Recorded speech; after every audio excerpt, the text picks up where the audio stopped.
Hey guys, Helping Hands here, bringing you my patch note analysis for the recent Company Heroes 3 Onyx Shah update. That is the 1.70 patch for Company Heroes 3. And if you want to just see the specific faction balance changes, fast forward to the 37-minute mark on this video. But if you want to hear my thoughts and the other information regarding this patch, feel free to watch the whole thing. And yeah, without further ado, enjoy. So, new content and features. So, brand new map. We've got the black and gold 4v4 map, which added a quick match co-op and versus AI and skirmish and custom game modes.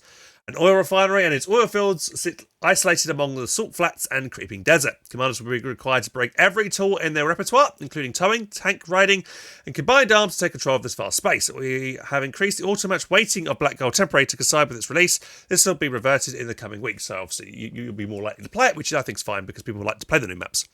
Then we have a new 1v1 map, though this is only for custom skirmish and custom games, so you won't get this in your just general auto-match, your quick match play. And this is just like a very slimmed down version of the 2v2 map Torrente. Right, new things added: player profile and match history. Added match history as a new section to the player profile. This feature allows players to find, watch, and save replays from other players right in the game. For each player, the last 10 games played in multiplayer, quick match co-op versus AI, and custom games will automatically be saved and stored in the cloud. A button located on the top right of the HUD allows players to toggle their match history between public, default, and private. When accessing the match history, the following actions are available. Save replays allows a local copy of the selected game to be saved, either keeping the default name or renaming it. These games will then be accessible inside the replayed list to watch at any time, which allows direct watching the selected game without a download, which is awesome. So let's say if you wanted to watch a top-level player, you'd probably go to them on the leaderboard. Well, we'd have to try that out because the leaderboard actually takes you outside the game. So this is where maybe actually having the leaderboard in the game would be a good thing, because then you could select the person that, let's say you want to watch the last 10 matches of the top player who played Dak. You'd click their name and then you'd get the list of their replays. But unless, yeah, I'm not sure how it's going to work without, not being, how are you going to find their name? I guess you could add them as a friend, but can you still check their name out?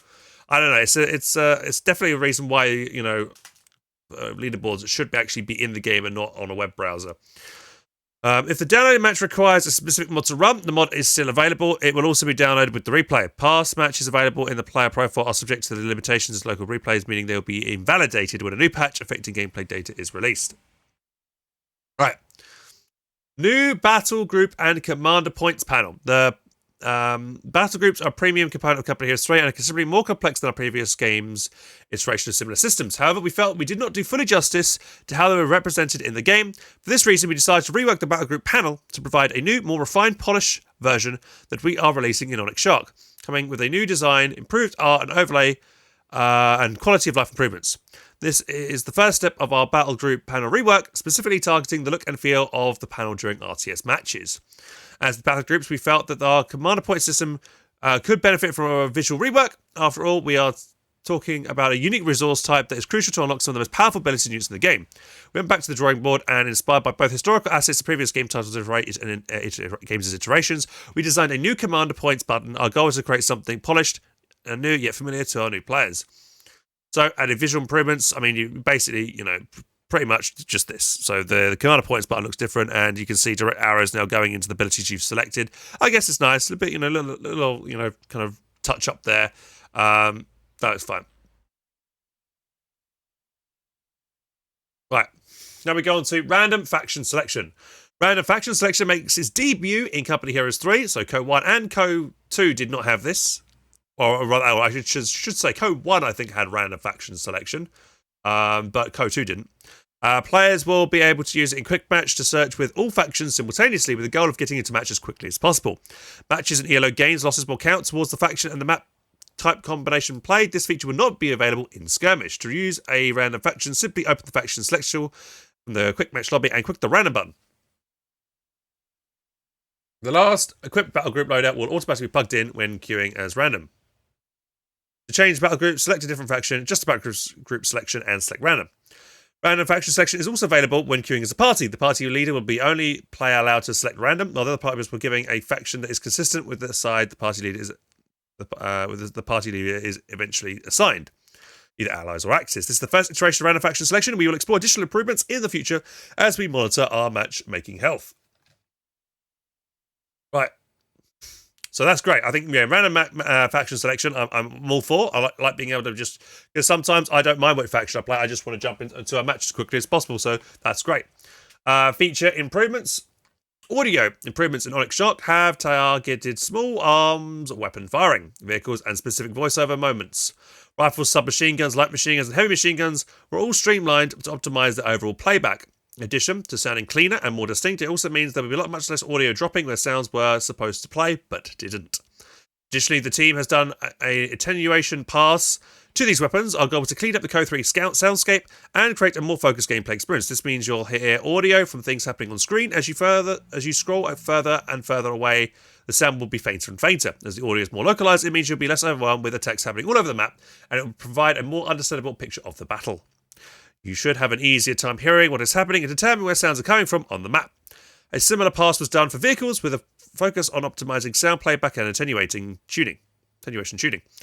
This should put a stronger focus on vehicles during gameplay, with the new optimizations allowing important sounds to come through reliably. On the speech side, we've addressed missing sound squad voiceover on pickup weapons, death exertions, and we've polished medium armor vehicle responses from mine damage. Additionally, we did some minor tunings on the intel voice over to reduce the repetition when announcing the victory points.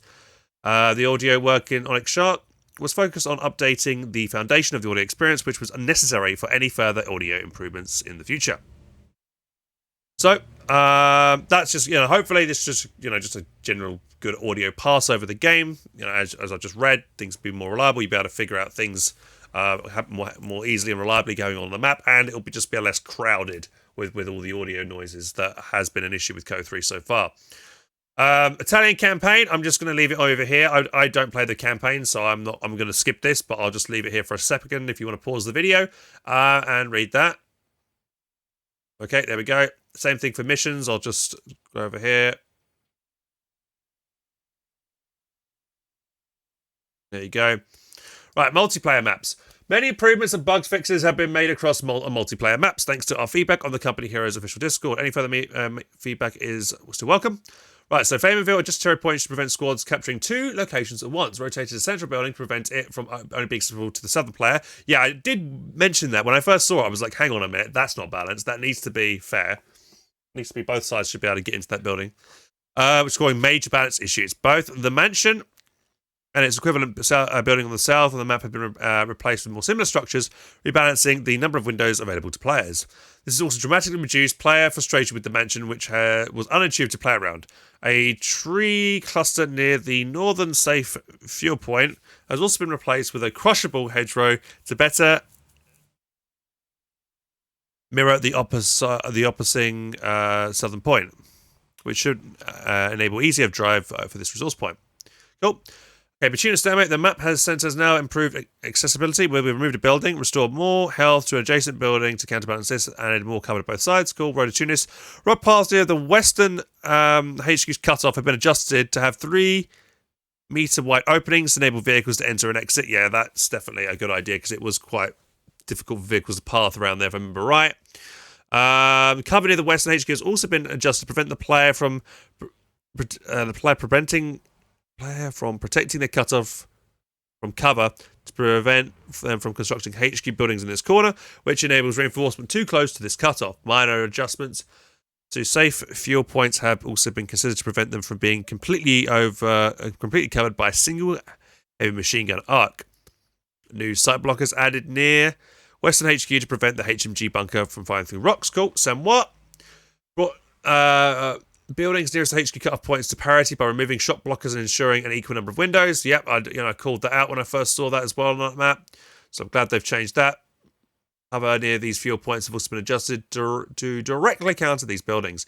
Satellite victory points have been changed to have similar capture areas due to proximity to high munitions points, which some units were able to capture simultaneously. Locations on both sides of the map have been adjusted to ensure better timing for players attempting to capture their safe munitions before crossing the shallows to capture the high munitions.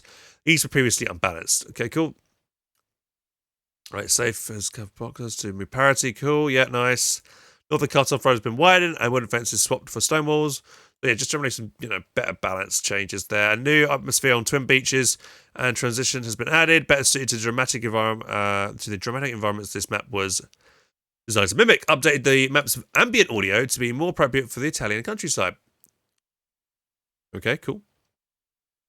Right, the Villa Foy updated and removed some of cover near the map centre, notably removing the medium crush walls to enable better movement of light vehicles in this area. We were observing this, but yeah, there was like two kind of like medium crush walls that were really kind of blocking that central victory point on that map. So I'm wondering what they've done. It sounds like they've removed them, so it'll be cool to see how that map looks now.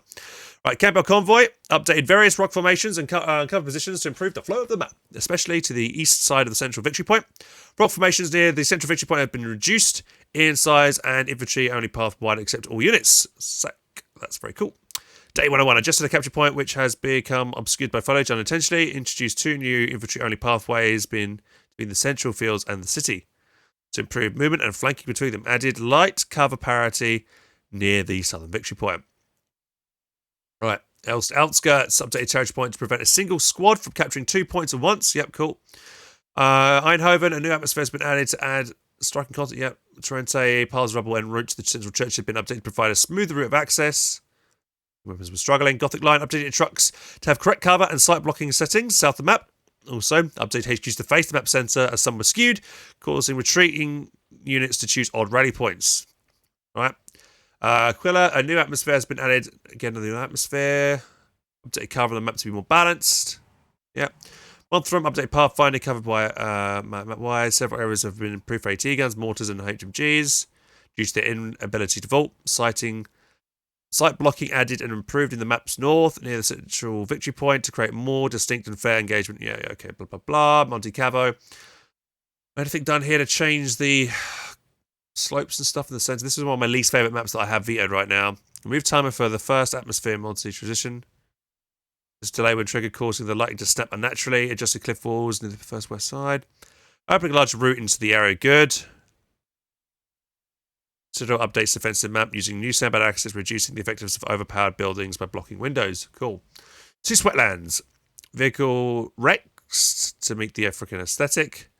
4 existing maps, twin beaches, blah, blah, blah, blah, blah, have been giving striking atmosphere. Yeah, they just mentioned that. Most multiplayer maps have a territory capture points areas adjusted to square shapes or larger circles. We want to add diversity to how our maps are played compared to each other. Okay. Map descriptions can now be viewed in the loading screen. Several map descriptions have been updated to provide a more detailed view of the map's features or historical events. That's kind of cool. New map objects have been added across various maps, including faction-wide specific wrecks. Yeah, cool. Right, AI. Enemy and friendly AI. This is C. So the AI will be more vigilant with repairing and preserving vehicles, ensuring they are not low health when entering new engagements. AI will be smarter about when to use recon on smoke runs. Infantry will now group up more so they maintain their strength in numbers.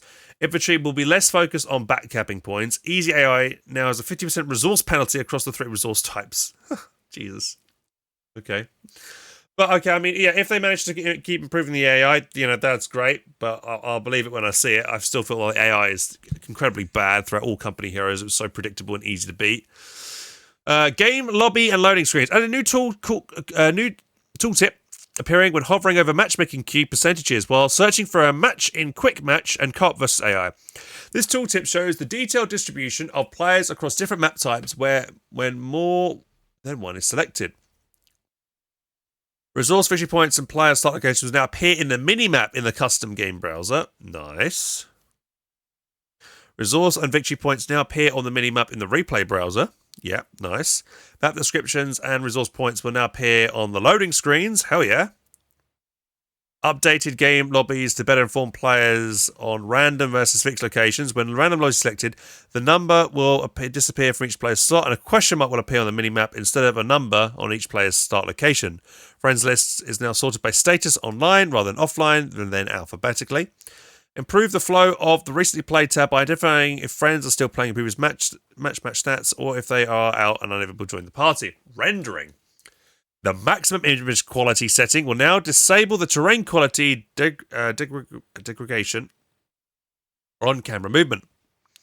Terrain degradation is important for slow CPUs, but players with powerful computers can now choose to retain maximum terrain quality at all times. There's a large performance hit for enabling maximum now, so players should only enable it on high-end machines, as this will impact performance when the camera is moving. Players who previously had their image quality set to ultra and maximum will now default to very high, and ultra to accommodate the new maximum.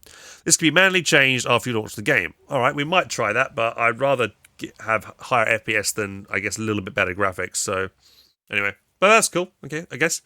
Right, what about the replays? In the settings menu, the players will have a new option under the gameplay settings called Hide Match Length. When the settings turn on, they will not be able to see the match length. Oh, yes, that's great for casters. Nice. So then, don't spoil yourself kind of thing. So, and also people who are watching the YouTube videos and what have you. Or the stream. Do we know the difficulty of Lever 8 replacement AI in the multiplayer? I don't think that has ever been officially stated. I would like to know what kind of difficulty it is. When pressing, I'd assume it's just normal or something. When pressing enter while watching a replay, the player will only be able to see messages that were sent during the match. They will not be able to enter a new chat message. When hovering over Battle Group in the caster UI, the player will see a tooltip displaying the correct information. Replays now show team chat messages, but only for the team person who's recorded the replay. Fix a bug with the replay management page, and fix another bug. All right, cool. Friends list. When searching for your friends list, the results are sorted in order of friends or not. Yeah, they mentioned that a minute ago. Fix a bug where attempting to open a profile. Yeah. UI, right. Status decorations, both active and passive abilities that currently appear above unit descriptions will now also be displayed on the unit card, detailing both ability names and detail the descriptions when hovered over. This is huge. This is a major task the team took. That was difficult for them to do, really. Okay, but I'm glad it's in. I mean, previous games had that, so you'd have a squad. Let's say they were being buffed up by an ability. They would have it now. Now, according to this, is that on their unit card, you'll be able to see that. Hover over that icon, and it should tell you what benefit they are receiving, or maybe nerf they're getting from a certain ability, which is great. Though I think Code 2 had that, if I'm mistaken. So I'm glad that's finally in the game, because there's a couple of things that I would like to know, like, oh yeah, what's my ability unit being affected by here, and then I would be able to figure that out. And previously, I was in the dark because I couldn't hover over and figure out that information. Several legacy icons have been updated. Yeah, standard the vehicle icon used on the Tron trucks. Yes, handbrake now gives a status indicator icon when active. Cool. Who thought showing icons with no tooltips was a good idea? Exactly, right? You'd think that would be a basic thing, but it only took Relic a year and a half to add that into the game. Camera and controls, centering the camera with multiple units from the selected group are far from each other, but always now result in the camera being centered on at least one unit. Previously, the system was centering the camera on a center point between them, which often resulted in the camera being pointed at an empty location. Double pressing on a control group hotkey can now have the camera center on the group or center, and then continue to follow it, which is good. So yeah, nice. If I want to double click a unit and then have the camera automatically follow it without me having to do it myself, that's, again, that was in Company Heroes 2. Double click a unit and the camera would just follow it. It was nice and smooth. Finally added into Code 3. With a group of squad selected, double clicking a unit's squad shield in the lower right hand card will now have the camera center on the squad or center and then continue to follow it. Yeah. All right, cool. Inactivity detection and moderation. A new inactivity auto detection feature has been added to Quick Match in Carpet vs. AI. When a player is inactive for some time, they'll receive a warning message followed by a vote to kick them between the remaining active players from the same team. On a successful vote, the player is kicked and an AI will take over. Our goal with this feature is twofold. Primarily to promote fair play by increasing the quality of our matches and to educate our community on respecting the game's rules set in place to guarantee the best possible experience. Current thresholds are 1 minute for the first warning and then 2 for the second. And that's when the vote kick will start. Whilst the threshold might be strict, it allows players who are away from the keyboard from the start of the match to be kicked very early in the match, meaning the rest of the team can determine if they wish to proceed with an AI teammate, which is we have also improved. Still haven't said, if everyone's saying in chat, what type of AI they are. Are they easy, medium, hard, or expert? When a vote is started, a pop-up will appear. Yep. For a player to be kicked, all the other players need to vote positively, and that percentage needs to be above 50%. When a vote is started, the system will also vote yes in the background to solve impasse created by cases where only 2 players are effectively on the same team. Only one vote of any type can be active at the same time. If a surrender vote is in progress while a vote to kick is supposed to be triggered, the kicking vote is overridden, and a new system check will happen after 2 more minutes. Okay. Lastly, in the case of multiplayers being inactive, if the 2-second vote to kick What happens during the first time vote progress? Blah, blah, blah. It will forego. It's like a vote until it happens seconds again. Right, blah, blah, blah, blah, blah. Players kicked for being inactive will be sent back to memory then. They may receive an automatic cooldown dependent on their recent behaviour. Huh. To consider active, players must do what we call meaningful actions. This includes production, command, use of abilities. Right, gameplay changes. Pathing. For this update, we have introduced new types of turns for vehicles. This should allow vehicles to preemptively start turning before a corner, whereas they would wait until they cleared the corner to start the turn. This effectively reduces the amount of time vehicles will pivot when attempting to go past tight map locations and improves the smoothness of their movements. Great. Vehicle suspension, start of movement and recoil. We want to improve how vehicles look and felt from their navigation through terrain to the start of their movement. Therefore, we have completed a design review of every vehicle in the game. While previous Company Heroes games were largely animation driven, Company Heroes 3 systems simulate physics. For this update, we have implemented the following. Light vehicles with wheels should exhibit more suspension sag when moving through terrain. Traded vehicles should be more stable and have less sag, but still react to acceleration, deceleration, and getting hit. Ultra-light vehicles like Jeep and Dingo should exhibit the most suspension sag. Medium and heavy tanks in general have more suspension dampening, meaning they should be better absorbing hits. Due to the default camera height at which most players will be playing it, we exaggerate some of the interactions for the game readability, but we keep authenticity where it should be. It seems to make some sense. Example, the whiz-bang was stable vehicle when firing its rockets. Yeah, it should probably be rocking a bit when firing those rockets. While suspension dictates how vehicles interact with terrain, it also dictates how they react to getting hit, since the suspension will try to dissipate the energy from the hit.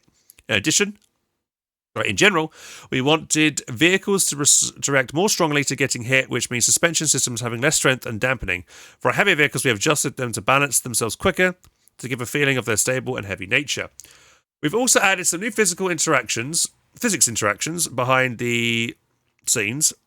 One of them is slightly instability or wobble linked to the acceleration of the vehicle. This should be noticeable at the start of the movement, but not distracting at the default camera height. Okay. While doing this, we have also adjusted the lurching seen in multiple vehicles. Finally, this vehicle suspension work opened some space for weapon recoil to be more visible. We think it's important to give the player feedback when their vehicle's firing, and also adds the overall experience of making vehicles feel like they're part of the action. Right. Weapon impacts. We have added some additional tuning settings to let us further refine how vehicle impacts feel. Previously, weapon impacts forces were heavily scaled based on how effective the weapon was on the vehicle. This made some weapon impacts feel unnaturally disconnected from the actual projectile forces behind the weapon. With these new options, we can now fully control whether we want to make a hit from an anti-tank rifle feel measurably different compared to a hit from a Tiger. Regardless of their relative effectiveness, smaller vehicles now also have a limit on how strongly they react to impact forces. If a lighter vehicle like a 4x4 truck or Kettenkrad gets hit by a larger caliber weapon, it is now less likely that that vehicle will react in an undesirable manner. This has also allowed us to increase the outward force for large explosions, which should make all vehicles react more noticeably to nearby explosions. With all these changes, all vehicles and weapons have received a tuning pass and should show impact forces and reactions appropriate to their weight, lethality, and caliber. All right? Deaths. As part of our focus on immersion in Onyx Shark, we have looked at infantry unit deaths. The overall goal was to ensure when infantry unit dies, entities were limited by small arms or artillery. Those moments were more cinematic. They were the three main components to work with: ragdolling, and gibbing, and death animations. Right. Starting with ragdolling, we've completed an optimization path that allows us to increase the number of overall ragdolls for every physics setting and time that they remain in the field. This greatly improves the feeling of the battle, since you're now seeing more bodies remain on the battlefield. Hey! Not only was it important to increase the number of ragdolls, but to ensure they properly interact with the environment. We've adjusted both the mass of bodies and explosion strength origin of the explosion and fixed the problem was making explosions not correctly interact with ragdolls. This essentially means that different explosions have a different energy level when interacting with ragdolls at the center of the explosion.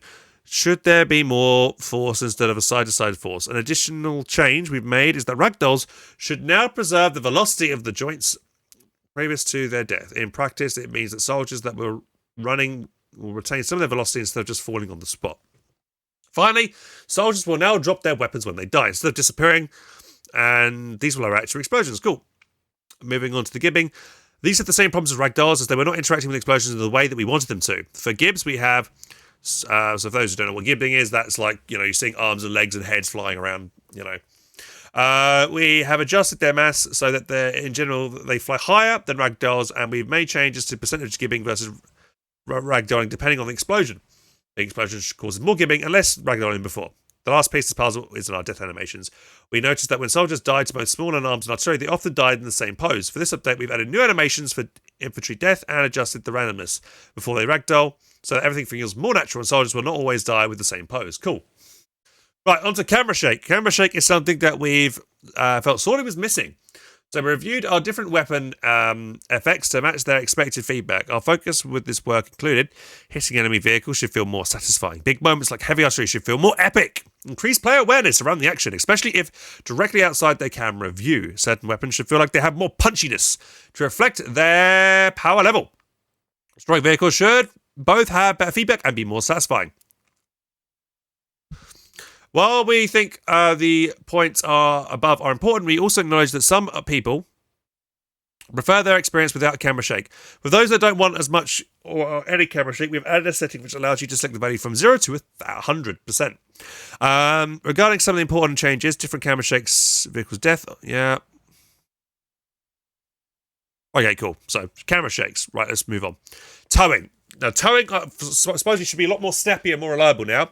We've overhauled the logic used by the towing system from a place perspective. There won't be very noticeable change. However, this should ensure the system no longer fails to execute, because it has failed before. I know that I've seen it in games, even in my own. When I try and tow some things, it sometimes bugs out and your towing vehicle doesn't want to tow, or it just becomes unresponsive. So hopefully that's fixing that bug.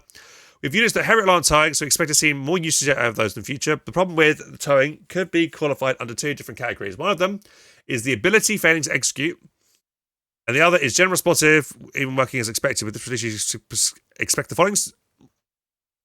So towing will no longer fail to execute. Increase rotation rate of the vehicle. In situations where towing will take too long, allow for some teleporting. Yeah, okay, great. Right, so demolitions. This is the big one. For me personally, demos were broken. They were recently banned in the last Company Heroes major tournament because you just couldn't spot them. When you even got a sweeper out, you used to spot the demolition charges. You would see the demo itself, but it would be so tiny, it would blend into its terrain, you'd miss it. And now it will have that white ring around it like it used to in Company Heroes 2. So hooray. Demolition charge construction no longer fails occasionally. Demolition charge construction progress bar is now properly visible. Anything here that is new, apart from what I've mentioned?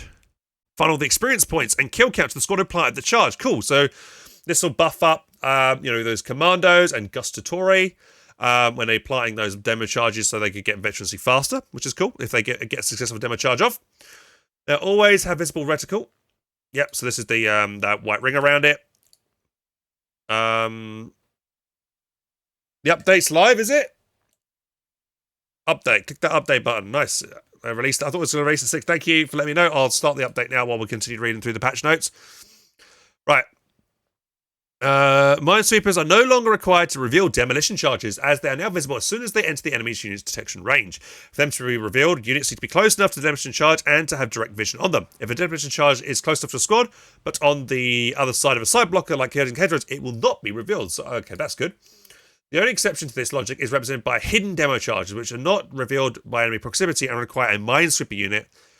So hidden demo charges are only available on the USS Forces commandos now. That's it. That's the only ones that have the hidden ones. But they still get revealed by minesweepers, so that's good. Minesweepers now disable demolition charges, removing the ability to detonate them from the UIs. I don't agree with that. That is one change I don't agree with. I feel like the demos should always be active, regardless, because it makes no sense. If I had a minesweeper and I spotted a demolition charge, I don't have like a magic ability to stop the wire connection to it, right? To blow it, it doesn't make any sense. I still feel like, you should be able to see it, and then you would shoot it from a safe distance to blow it up. That's what you would do in previous Company Heroes games. So it would make the utility of using demos, just people won't make hardly any demos now because it could be so easily countered because of that. Although I argued for the whole demolition thing is that they just need to be like, if you do spot them, they should have a white ring around them, and that would be just like they were in Code 2, and that would be fine. I don't know why they've decided to go this extra step. Demo charges now give spotted warnings. Yeah, they also have come up with the words, I think, disabled as well. The destination icon is no longer visible on the tactical map. Right. Multiplayer balance. Here we go. So time to kill. So generally, a lot of early game squads have their damage per second increase by around 25%. So, that'll help with, enemy units being caught out in the open. They'll be punished harder. Early game fights will be faster, and snowballing effects will be more noticeable in the early game if you have a good engagement or a bad engagement kind of thing. So yeah, that's all you really need to know about that. So units are going to be more just deadly because things die faster.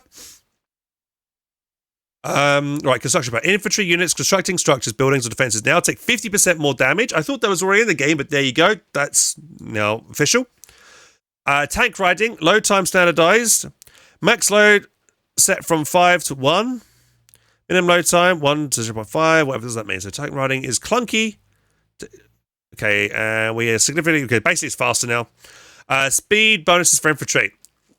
For infantry, we're reducing the number of stacking speed bonuses to prevent the case where infantry could outpace even light vehicles and race through a heavy machine gun's arc of fire. Following change will limit the number of speed bonuses. Players will still be able to stack global speed bonuses with individual unit bonuses, as the global abilities have a high cost and are one of the main benefits of the use. Flanking maneuver, 105 artillery support, cover to cover, and all sprints no longer stack with each other. Assault grenadiers, assault dismemberment abilities not stacked with combined arms, or field resupply abilities. So demolition changes. So charges are now detected at 12.5 by non, 25. So basically double. With sweepers on. Demo, the fair effect is increased with 5. So it does have a bigger area effect now. The damage changed. So it does do more damage now at medium distance. Changed as well. And the area distance has gone up as well by a bit by the looks of it as well. Demo charge motion has been reduced from 60 to 50. That's crazy that they're that cheap. 50 missions. They used to be 90 in Company Heroes 2. Making them that cheap. They're only 20 more munitions than a mine.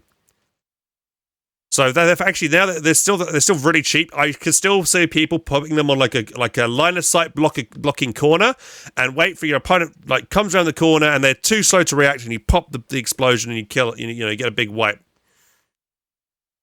Yeah, interesting. Resource caches on forward retreat points include variants such as transfer stations. On larger maps, the ability for different armies to utilize infantry... hang on, let me just make sure I've brought my Steam up here real quick so I can see how I'm doing with the download. I'm already 16%. Okay, that should be done in the next half an hour at least. Playing this so bad. Right. On large maps, the ability for different armies to utilize heavy infantry builds significantly vary due to varying degrees of access to forward retreat, which is warping the amount of builds available to each faction. To remedy this, we are adding the forward retreat mechanic to resource caches as their variants as an upgrade. We want players to be able to set up forward retreat points, allowing them to return to the battle faster. However, with significant investment and risk associated with this setup, the retreat point cannot be moved and is fixed to specific areas of the map. It is easy to destroy and requires significant amounts of time and investment, and still requires healing and reinforcements provided by other units or structures. So, is that every resource cache from every faction? Interesting. If I read that correctly. Interesting. That's cool. I like that. Yeah, it's very risky. It's quite costly to do something like that, and it doesn't increase the health of the cache as well. The cache could just be killed just as easy, but giving access to more forward retreat points is very good. I kind of missed the fact that you could turn an ambient building into a forward HQ as well, like you had in Co 1. I kind of wish they kind of brought that back. Sadly, that's not a thing. Right. Emplaced howitzers were a little too inaccurate at longer ranges compared to their mobile counterparts. Right, so we've got barrage, scatter, so they just made them more accurate. Cool.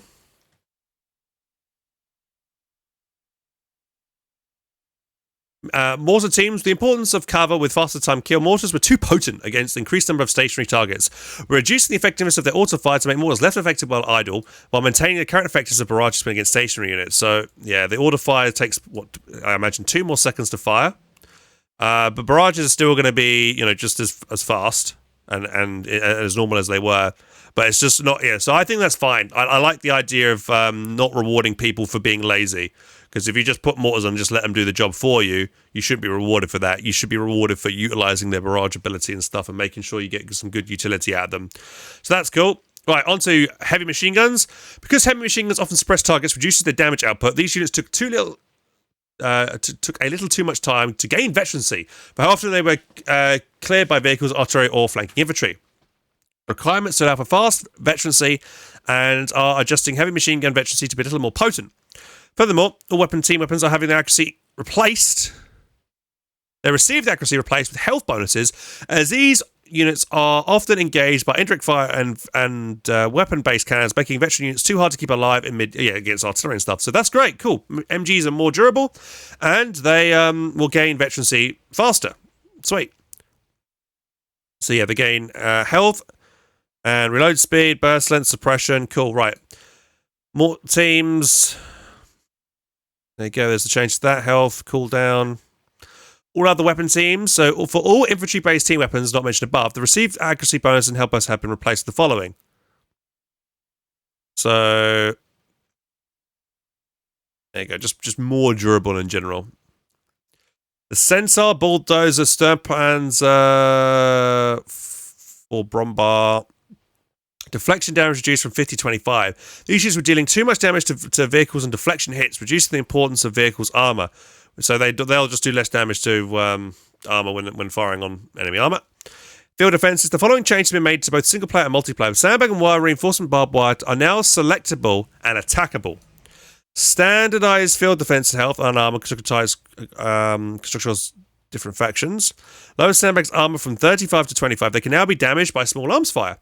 Increased barbed wire and reinforcement barbed wire armor, making it invulnerable against small armor. The intent of this change is to open more interesting early game placements of field defenses. A unique tank trap has been added to the British forces. Oh, that's cool. Inspired by the coastal defenses of Britain, this tank trap is standardized to behave like other tank traps. Oh, that's cool. That's a nice little addition. I'm curious to see what that is. Handbrake is now available on the 251, the M3, the CWT 15 CMP medical variants. So it doesn't, that's cool. Right, so here we go. Now onto the US. The first major specific faction changes. Right, let's do it. Scout Squad. The health has gone up by 5. The accuracy has gone up by the looks of it. So yeah, Scouts, in addition to changing the time to kill, Scouts are gaining additional survivability bonuses when their veterancy to make the squad more difficult to destroy. They had been a bit squishy. So yeah, only an extra 5 health. Pathfinder accuracy has increased as well. The following only plays the Scouts and not his Pathfinder or Artillery Observant variants. 10% received accuracy of Vet 1. Vet 2 accuracy bonus changes to just more health, and the veterancy 3 health bonus increased. Okay, so they just become a lot more durable. And I think Scout Squads, you kind of want them be durable so they can stay on the field and keep giving their maybe the rifle grenade. Putting the smoke down and things like that. I can't remember. Is it the Scout Squad that can go camouflage with the Vet 1 ability? So yeah, it might be that one. I'm not sure if it's the Pathfinder one. I can't remember. I'll have to test. Americans is probably my least played faction. Engineer accuracy has gone up. Assault Engineer near accuracy has gone up as well. Assault Engineer grease guns now follows the same set of standard Engineer grease guns, except for the near accuracy as I mentioned above. Bazooka Team. Well, the Bazooka Team is a cheap anti-vehicle unit. Vehicles outrange them, making it difficult for players to understand the role of Bazooka Team, who generally defeated by the same vehicles they were meant to counter. To reinforce their role as an anti-tank or anti-vehicle squad, made significant changes to the unit in the form of a new passive ability, allowing the Bazooka Team to engage vehicles at longer range when fighting from stationary positions. This also gives the Bazooka Team a unique advantage over other anti-tank squads who need to close the distance with vehicles. So they've gone up by 40 manpower to compensate for that. Satchel Charge improved to Vet 1, replaces Sprint. New ability Steady Fire. When the unit is stationary for 3.5 seconds, it gains 7.5 range until it moves. So it just needs to be stationary. That's kind of cool. I thought it might have to be garrison, but no, if it just stays stationary, interesting. Paratrooper Squad, the carbine's accuracy's gone up, so they got a buff. Cooldown's gone up, so they've gone down, so that's a buff to them. Riflemen, their weapon cooldown, so they're going to be firing fast. Accuracy, squad leader, yeah, so again, buff to the rifles. Commandos, M1 Garand, updated to the Ruffman variant, except for the following changes. Number actually increased, so they're a little bit better there. The captain, as part of our changes to make forward retreat more readily available, but will be more vulnerable to artillery fire and off-bomb abilities, the captain is losing the ability to act as a forward retreat point. This will indirectly weaken the infantry support centre, which remains the most popular choice of support centres, thanks to its momentum provided through the free captain. Okay, cool. Well, I mean, that's fine, because you can now get the forward retreat point through cash. And, you know, I imagine quite a lot of people would have rather actually use the captain as a fighting unit rather than its retreat point, because it has like that off-map barrage. It, you know, can pop a sprint on a friendly unit kind of thing, and he's got an accuracy with his Thompson, so he's more, you know, it makes him more, more likely to be used in actual combat. More likely of a unit to be used in actual combat. Right, Ranger Squad. Cover suppressed resistance bonus has been reduced from 100% to 33%. So that's a pretty big nerf to that ability. Might mean they go for the, you know, maybe, so that they'll go for the other veterancy ability, I think. Right. The Jeep, the 4x4 truck, without the veterancy 1 level being immediately provided by the battle group, the 4x4 suffers from a high cost that often makes weapon that scale into the game a better choice. We're reducing the cost of the 4x4 to make a meaningful choice where player goes for a cheaper unit that can provide an early game advantage at the cost of scaling and being easy to lose. Oh no. That's just going to make players spam more of it with that commander though, right? You're going to see even more Jeeps. You already saw people using a lot of those Jeeps. That's going to be really rough. Right, the Scott was underperforming compared to its Axis counterpart. The Stummel, despite being available later, battle group locked and competing with powerful seek and destroy ability, the following changes increase its damage against infantry and survivability, making it sturdy anti-infantry and anti-structure light vehicle. So health of the Scott's gone up, air effect's gone up. It can't crush infantry anymore. They definitely got buffed. Sherman has now got a new ability, Keep Them Firing. Timed ability that grants all machine guns with Sherman suppression, which includes the M2HB 50 cal upgrade. Also increases machine guns burst by 50%, but reduces speed by 33%. Replaces high explosives, no munitions cost. Okay. The canister shot is now a free ability. Well, it's not a free ability. Well, it says a free... Wait, it does, actually. Canister shot is now a free toggle ability for the M4A1 and Great Hunt. It reduces the unit's range from 40 to 25, but canister is fired until the ability is toggled off.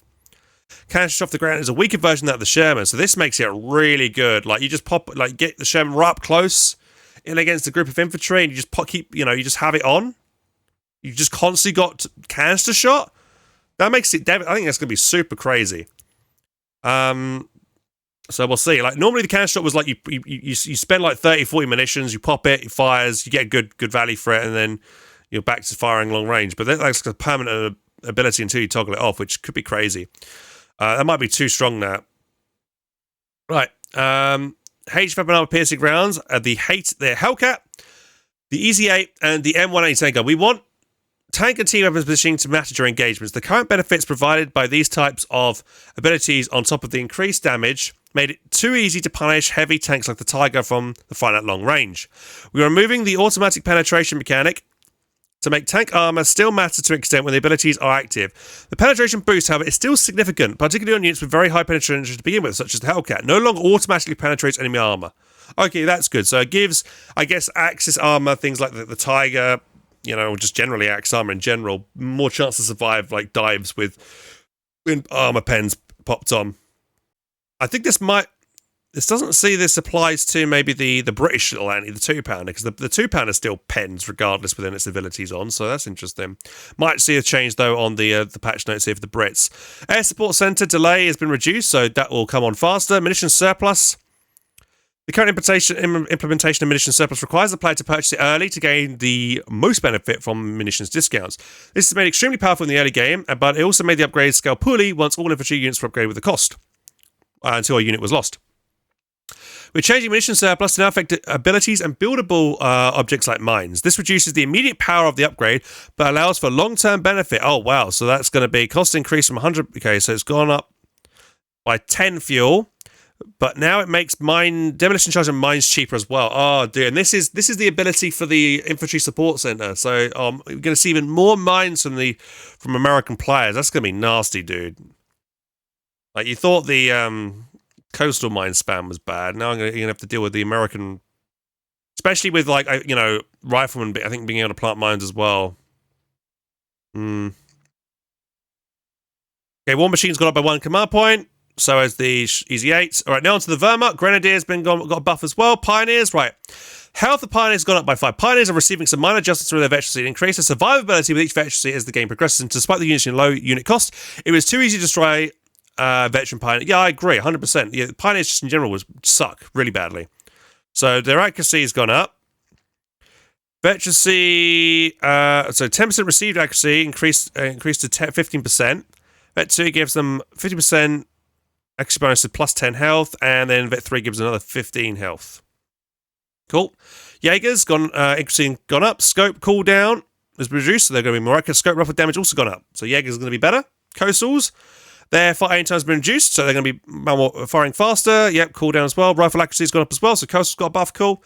PGs, Panzer Grenadiers are receiving a boost to their mid to long range damage per second to further differentiate them from submachine gun assault infantry.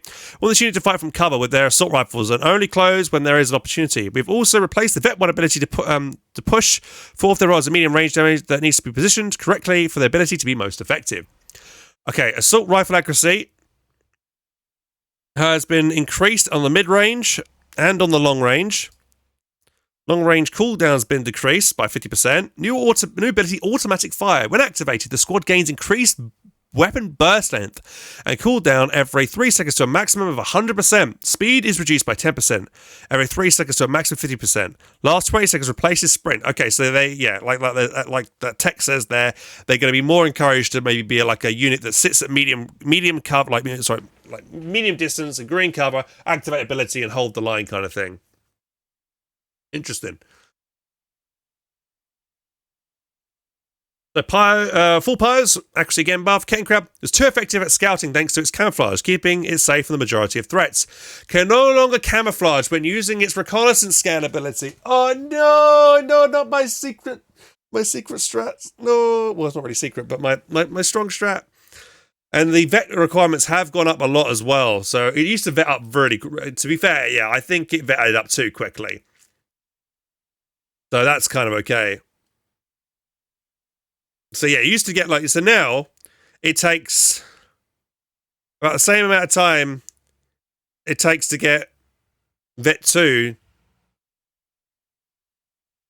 Then now it takes you about, it's like, Vet 1 is 400 now. So yeah, it's going to take way longer to vet it up. But I mean, maybe I agree with that, but I definitely agree that it did take too long to vet up, but we'll see. But I was worried that they were going to nerf its range on its reconnaissance scan, but we'll see. Pat gun, when camouflage is toggled, the speed and slight penalties only apply when the unit is camouflaged and will no longer persist if the unit is revealed and detected.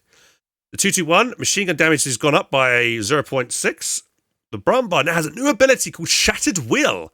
Timed ability generates an aura around the Brumbar that debuffs nearby infantry once and then re-triggers every 10 seconds for 30 seconds, reduces effective infantry speed by 50%, and their weapon cooldown and reload speeds by 20%. Holy moly, that's huge.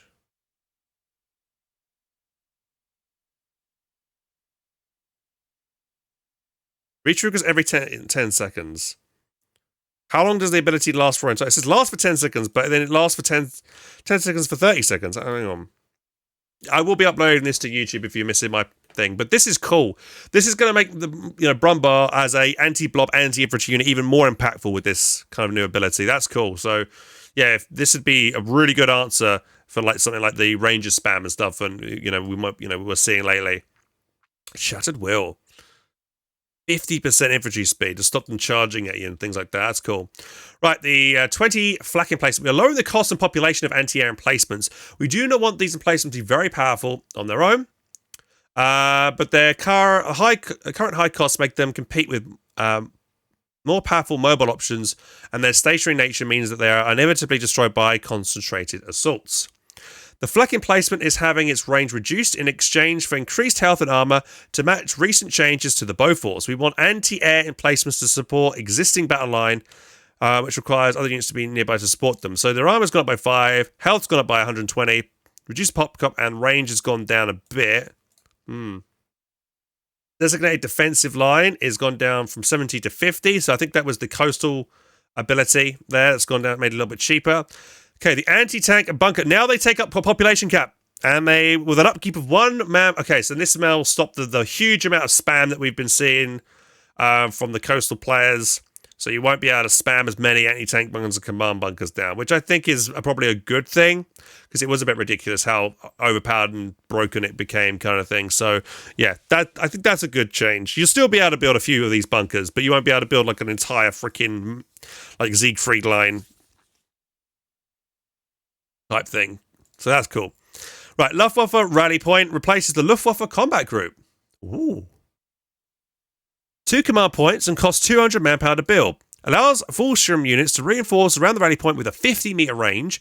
Relay points are camouflage and can be built even in enemy territory. Can be garrisoned. Units inside cannot fire out but are hidden from the enemy if the rally point is still camouflaged. Luftwaffe Rally Point now uses a variant model of the bunker and has a durability set of a Wehrmacht bunker.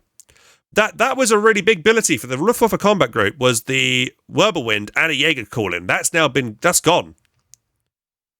And they have the LG-40 anti-tank. So that's the dropped anti-tank gun that you get with the Luftwaffe Commander battle group. Camouflage ability no longer requires veterancy 1, so it can camouflage straight away, which is handy. That could catch a lot of people out. New ability, high explosive rounds. Increase the unit's anti-infantry firepower with increased blast at the cost of minus 40 weapon direct damage and range by 10. Okay, so this might actually become an anti-infantry type thing as well. Like, you remember the little anti-tank gun that the Soviets had in Code 2? You could turn it to HE rounds. So that might be an interesting thing. You know, give it a little bit more utility, differentiate it from other anti-tank guns. All right, we're on to the Brits now. Royal Engineer health has been increased by 10? Really? The engineers were already freaking really good. And they've also gotten a buff to... Okay, so Royal Engineers are practically broken. Oh my god. I thought they were going to get nerfed or something, because they're already too good. But they've just been buffed for some reason. Infantry section. Rifle damage has been increased by 2. Okay, accuracy is increased. Web lead damage has been increased as well. Scope rifle stats down as regular rifle.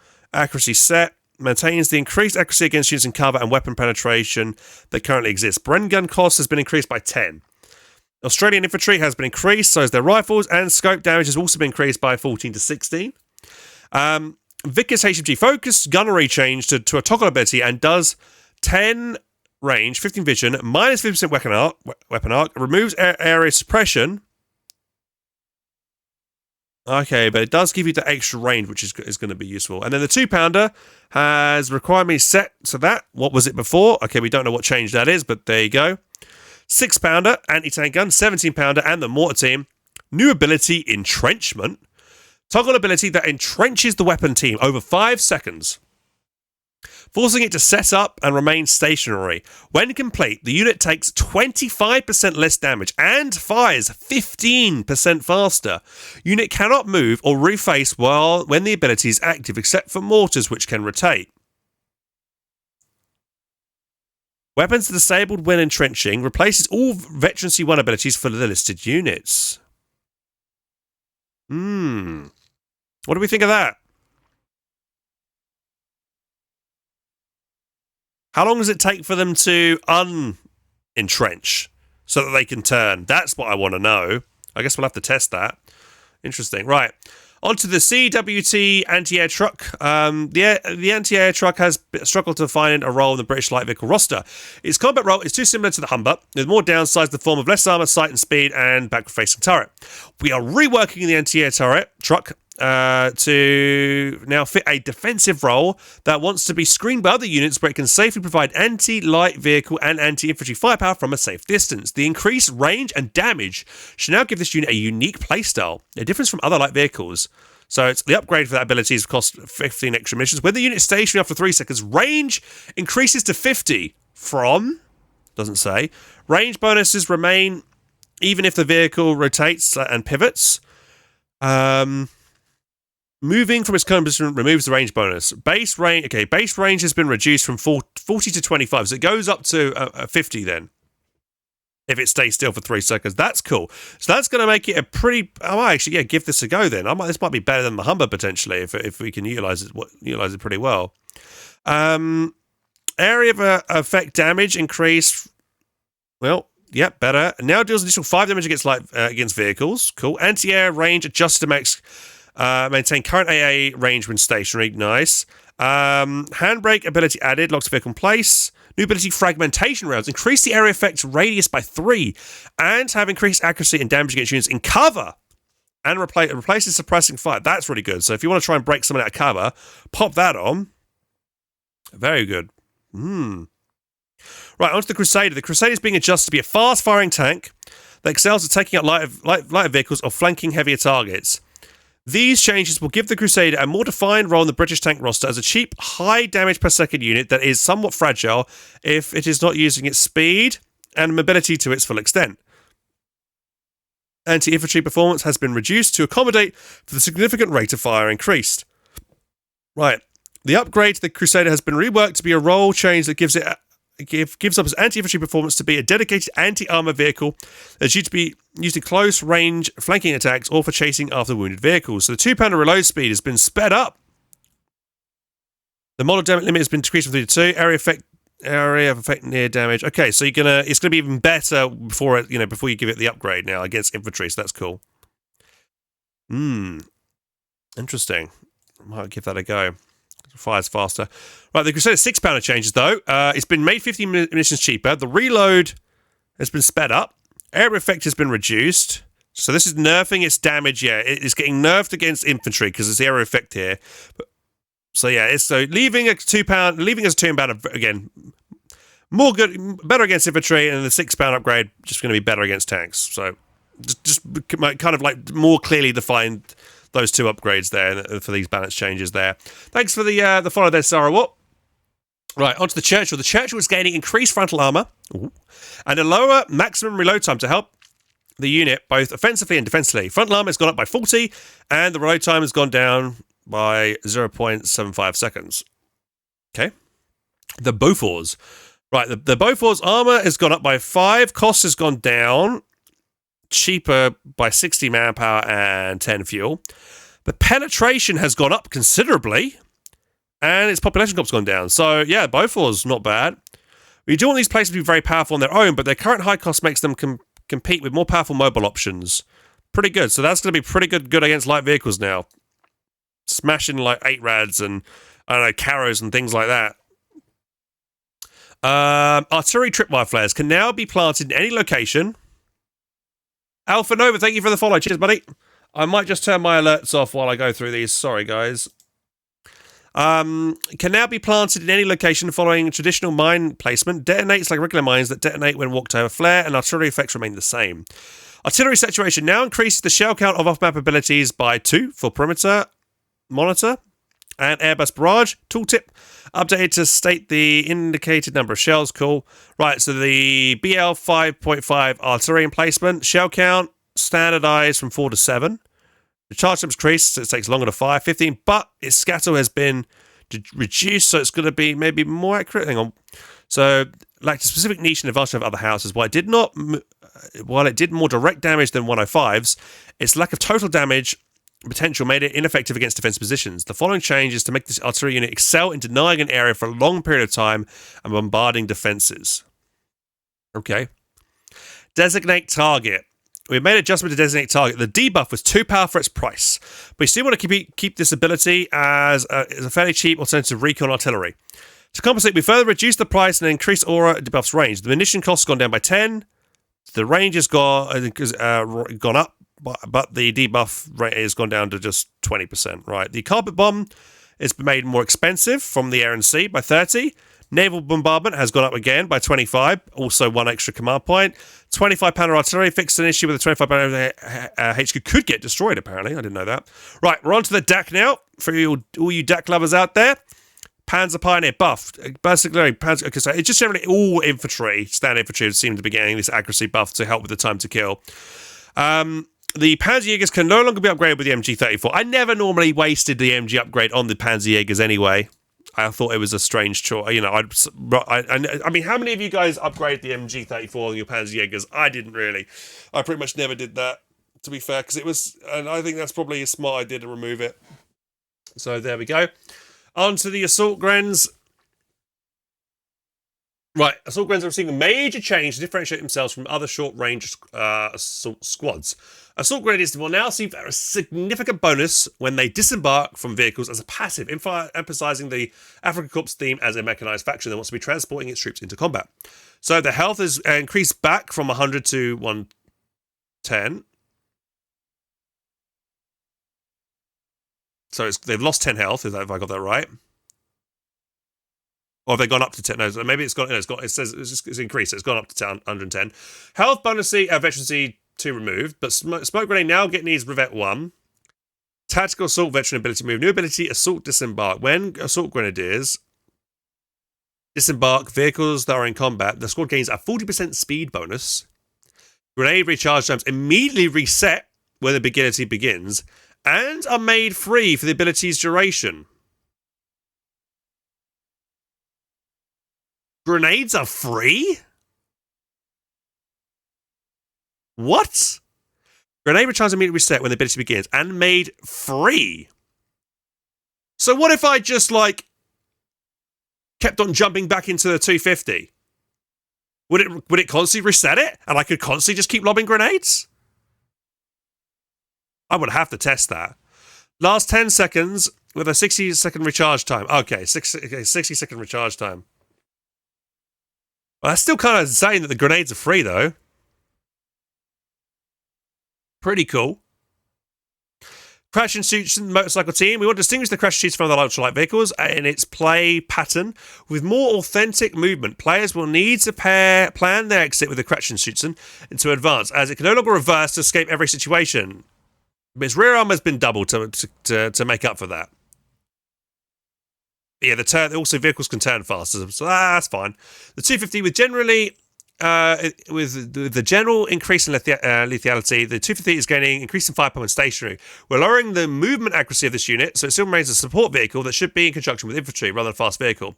Machine gun accuracy has been increased, and the veteran requirements have been reduced, and moving accuracy has also been reduced as well. Nothing changed to the armor, though, to buff it up a little bit, which I'm a bit worried about, because the 250 is going to more likely get smashed by light infantry here. Right, this is the autocannon variant.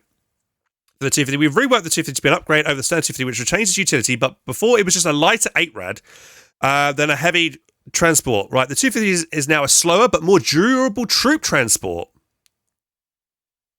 It gains increased firepower when garrisoned that maintains both its healing and towing functionality, giving this unit excellent versatility to the Afrika Korps player, but also encouraging more mechanized gameplay. Wait, so it doesn't get its autocannon now? Or does it still... Hang on.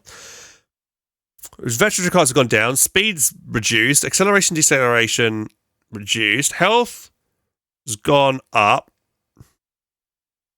Machine gun accuracy has gone up. Autocannon stats... No, still has autocannon stats. Adjusted to that of the 8-rad, except the following. So its damage has gone down a bit. Area of effect has gone up. Yeah, gone up. Moving accuracy reduced.